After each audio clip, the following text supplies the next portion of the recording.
മഹാനായ Ibn Abbas റളിയല്ലാഹു അൻഹു ത്വായിഫിൽ നിന്ന് മക്കയിലേക്ക് ഇങ്ങനെ ദർസ് നടത്താൻ വരുന്ന വഴിയിലാണ് ആരോ വിളിച്ചു പറയുന്നത്.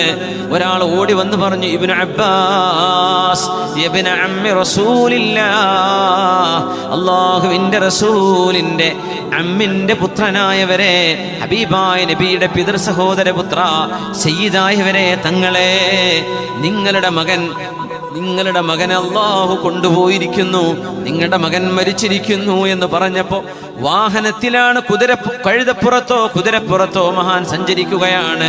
വഴിയിൽ നിന്ന് വാഹനപ്പുറത്ത് താഴെ ഇറങ്ങുന്നു.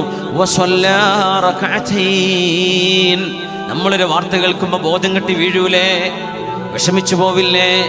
എത്ര വേദനയോടുകൂടെയാണ് നമ്മൾ പറയുക ചില ആളുകളോട്, മക്കൾ മരിച്ചു എന്ന് പറയുന്നതിന് പകരം മകൻ സീരിയസ് ആണ് കേട്ടോ, അല്ലെങ്കിൽ വലിയ പ്രയാസത്തിലാണെന്ന്, ഉടനെ വരണം, പെട്ടെന്ന് വരണം, എന്തേ കാരണം എന്ന് ചോദിക്കുമ്പോൾ വിഷമിക്കാനൊന്നും ഇല്ല. എന്തുകൊണ്ട്?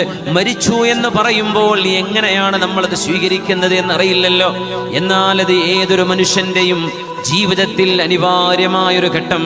മുസ്ലിമെന്നോ അമുസ്ലിമെന്നോ അതിൽ വ്യത്യാസമില്ല. മനുഷ്യർക്ക് മുഴുവനും വേണ്ടപ്പെട്ടവർ മരിച്ചു പോകും, പിന്നെ അവർ തന്നെയും മരിച്ചു പോകും. നമുക്ക് വേണ്ടപ്പെട്ടവരാ അപ്പം മരിക്കുക, ഇനി നമ്മളാ മരിക്കുന്നത്. രണ്ടും അനുഭവിക്കാൻ കാത്തിരിക്കുകയാണ് നമ്മൾ.